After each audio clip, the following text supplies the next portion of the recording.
اعوذ باللہ من الشیطان الرجیم بسم اللہ الرحمن الرحیم فتلقى آدم من ربہ کلمات فتاب علیہ۔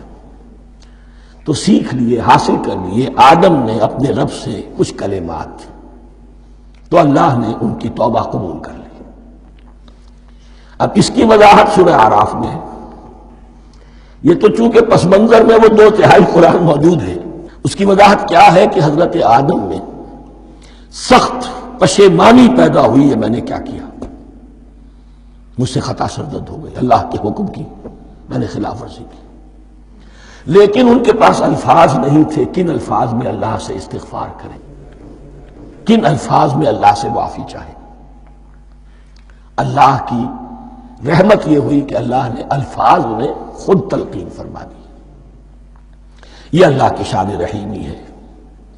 اصل شے جو ہے وہ انسان کے اندر گناہ پر ندامت کا پیدا ہو جانا ہے، یہ اصل توبہ ہے۔ علامہ اقبال نے جو بڑی اپنی آغاز عنفوان شباب میں جو اشعار کہے تھے، ان میں سے ایک شعر کو سن کر پھڑک اٹھے تھے اس وقت کے اساتذہ بھی۔ موتی سمجھ کے شان کریمی نے چن لیے، قطرے جو تھے میرے عرق انفعال کے۔ انفعال کہتے ہیں شرمندگی کو۔ شرمندگی سے میری پیشانی پر جو پسینے کے قطرے نمودار ہو گئے، میرے پروردگار کو وہ اتنے عزیز ہوئے، اس نے انہیں موتی کی طرح چن لیا۔ موتی سمجھ کے شان کریمی نے چن لیے، قطرے جو تھے میرے عرق انفعال کے۔ تو فتلقى آدم من ربہ کلمات، ان پر پچھتاوا ہوا، ندامت ہوئی، اللہ نے انہیں الفاظ، وہ الفاظ کیا تھے وہ سورہ اعراف میں ہیں۔ ربنا ظلمنا انفسنا وان لم تغفر لنا وترحمنا لنکونن من الخاسرین۔ اے اللہ، ہم نے اپنی جانوں پر ظلم کیا ہے، اور اگر تو نے ہمیں بخش نہ دیا اور رحم نہ فرمایا تو ہم تو خسارہ والوں میں ہو جائیں گے، تباہ ہو جائیں گے، برباد ہو جائیں گے۔ یہی پر فوری تقابل موجود ہے۔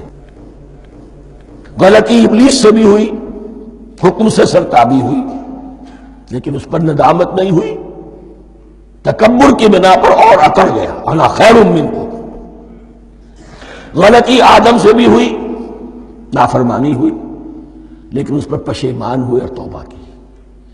وہ شیطنت ہے، یہ آدمیت ہے، ورنہ کوئی انسان گناہ سے اور معصیت سے مبرہ نہیں ہے۔ حضور کی ایک حدیث ہے، کل بنی آدم کلکم خطاؤون، کل بنی آدم خطاؤون وخیر الخطائین التوابون۔ آدم کے تمام اولاد، تمام انسان خطا کار ہیں، ان خطا کاروں میں بہتر وہ ہیں، اچھے وہ ہیں جو توبہ کرتے ہیں۔ تو یہاں حضرت آدم سے غلطی ہوئی، ان توبہ کی، پشیمانی ہوئی، ندامت ہوئی، اس نے کی اور اس پر جم گیا، اصرار کیا۔ فتلقى آدم من ربہ کلمات فتاب علیہ انہ هو التواب الرحیم۔ یقیناً وہی تو ہے بہت توبہ کو قبول فرمانے والا اور بہت رحم فرمانے والا۔ یہ نوٹ کیجئے گا، توبہ کا لفظ دونوں طرف سے آتا ہے، بندہ بھی تواب، وخیر الخطائین التوابون، تواب بندے بھی ہو گئے، تواب اللہ بھی ہے۔ اس کی اصل حقیقت کیا ہے؟ بندے نے خطا کی اور دور ہو گیا اللہ سے، اللہ نے اپنی رحمت کی نگاہ اس سے پھیر لی۔ بندے نے توبہ کی، اللہ پھر اپنی رحمت کے ساتھ اس کی طرف متوجہ ہو گیا۔ توبہ کے معنی پلٹنا۔ بندہ معصیت سے توبہ کر کے اپنی اصلاح کی طرف، بندگی کی طرف، اطاعت کی طرف پلٹ آیا۔ اللہ نے جو اپنی نظر رحمت پھیر لی تھی، اللہ نے پھر وہی اپنی شان غفاری اور رحیمی کے ساتھ بندے کی طرف توجہ فرما لی، جس کے لیے حدیث میں الفاظ آتے ہیں، تم اگر میری طرف بالش بھراؤ گے میں ہاتھ بھراؤں گا، تم اگر چل کر آؤ گے میں دوڑ کر آؤں گا، ہم تو مائل بکرم ہے کوئی سائل ہی نہیں، راہ دکھلائیں کسے رہنم منزل ہی نہیں۔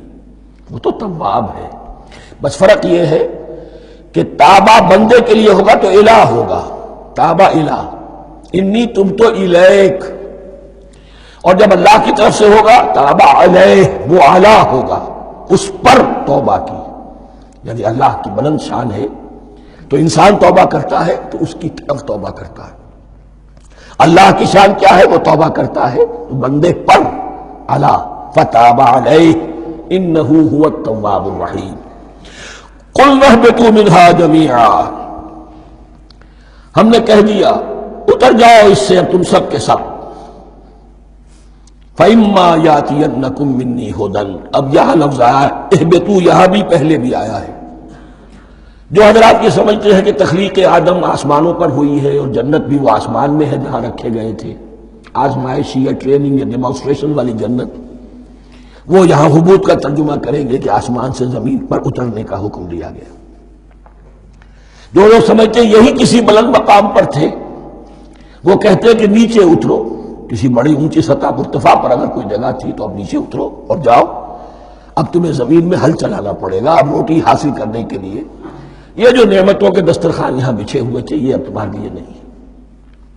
اس کے لیے اس معنی مجلس کا استعمال جو ہے وہ آ جائے گا آگے چل کر اسی سورہ بقرہ کے اندر، کہ اس معنی میں بھی سورہ بقرہ کے 7ویں رکوع میں یہ لفظ استعمال ہوا ہے. تو امکان اس کا بھی ہے، بس اس سے آگے ادھر یا ادھر کی زیادہ بحث کرنے کا یہ موقع دورہ ترجمہ قرآن میں نہیں ہے. قُلْ اهْبِطُوا مِنْهَا جَمِيعًا فَإِمَّا يَأْتِيَنَّكُم مِّنِّي هُدًى فَمَن تَبِعَ هُدَايَ فَلَا خَوْفٌ عَلَيْهِمْ وَلَا هُمْ يَحْزَنُونَ. تو جب بھی آئے گی تمہارے پاس میری جانب سے کوئی ہدایت، تو جو کوئی میری ہدایت کی پیروی کرے گا اس کے لیے نہ خوف ہوگا اور نہ وہ حزن سے دوچار ہوگے. یہ ہے علم انسانی کا دوسرا گوشہ، ریویلڈ نالج. اس چوتھے رکوع کی جو حسن ہے اسے دیکھیے. شروع میں ایکوائرڈ نالج کا ذکر ہے جو پوٹینشلی حضرت آدم کی ذات میں رکھ دیا گیا اور جو انسان نے پھر اپنی محنت سے ان السمع والبصر والفؤاد اس کے ذریعے سے آگے بڑھایا. یہ علم ہے چل رہا ہے. آج مغربی اقوام ہم سے بہت آگے ہیں.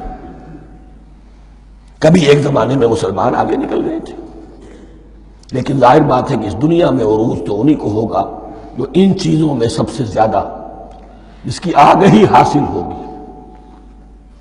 البتہ ایک علم وہ ہے جو آسمان سے نازل ہوتا ہے، یہ گیون ہے، ریویلڈ نالج ہے، یہ وحی ہے.